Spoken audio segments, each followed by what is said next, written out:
Today we have Dr. Kellie Holmstrom in the studio to talk to us about a mission trip she recently went on that kind of fights rabies. And how are you doing this morning? Doing well this morning. Good, yes, thank you for being here. And today, like I said, we're talking about rabies, and it's something that people here in the United States might not think it's a big deal, but it actually is, right? Right. Especially in the third world countries, it continues to be an issue where people die.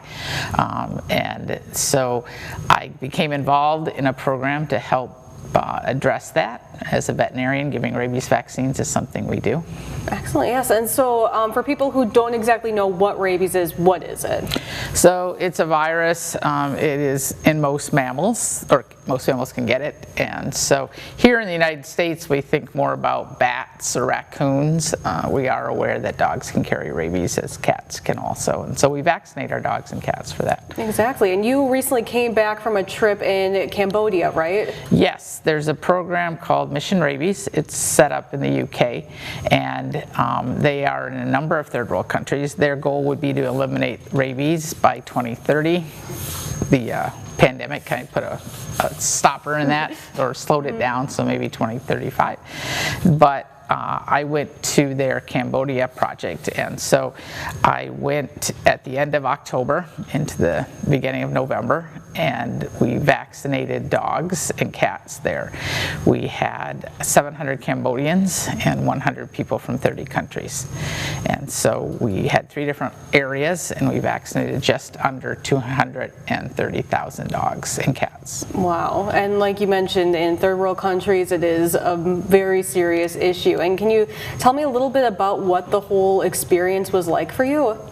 So it was hot and humid. I told them, they asked me, how are you doing? I said, well, is this hot and humid in the United States? I'd be in my sauna naked.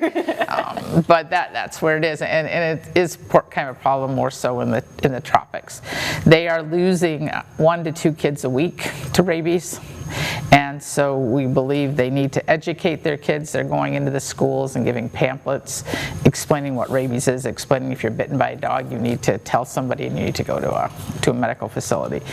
We went out and vaccinated those dogs. The vaccines that we acquired were from a company called Merck, and they provide vaccines in the United States. And every vaccine that they sell to a vet clinic here, then they donate a vaccine to rabies in other countries with this Mission Rabies. So it's one of their points of pride, and it's how I learned about the program. What was it like? We would get there, we'd get up about 6 in the morning, eat breakfast, and leave at 7 in the morning. We'd spend an hour driving over to the vet clinic, or to the vet school in Phnom Penh. We got our supplies, and at 8 o'clock we joined our team, and I had a 4th-year vet student that helped me. I had a tuk-tuk driver that we would then get into his vehicle and drive around. We were assigned a location where we had to go, and I had to load into this phone every dog I vaccinated, every dog I saw, so they could tell at the end of the day where we had been in what areas. Our goal was to give 70% of the dogs vaccines. We could not go 100% because you'd see dogs in the yard, but they were working or not at home, or you'd see dogs running loose that we could not acquire. But that's what we did. We had my team, we were very much a team. They would go out and explain things because I do not speak Khmer at all. I just smiled in my Midwestern hi, thank you. But people seemed to be very receptive, especially when they saw me, that they thought it was a legitimate thing we were doing. What was interesting was we had this speaker that said, free rabies vaccines, please see us. But when we did the translation back, it said schizophrenia vaccine. Oh, wow. And that has to do with how do you translate, yeah. Right? So, but I felt very good about it. I felt like I made a difference. We were doing puppies as young as a day old, because the feeling was that might be the only vaccine that dog gets. Yeah. So it was different than what we do here, but certainly made a difference. Yeah, and I mean, personally for you, how does it feel to be back here after the great work you've done? But obviously, this is not just the end. More work still needs to be done, right? Yes, yeah. They're looking at sending me next year to another one, so I felt it was worth my time and money to go and participate in this. And I they have it set up correctly because they know that the locals in Cambodia or in the country you're working in have to be behind this effort. We had the chiefs out there telling people, get your dogs out here, get them vaccinated.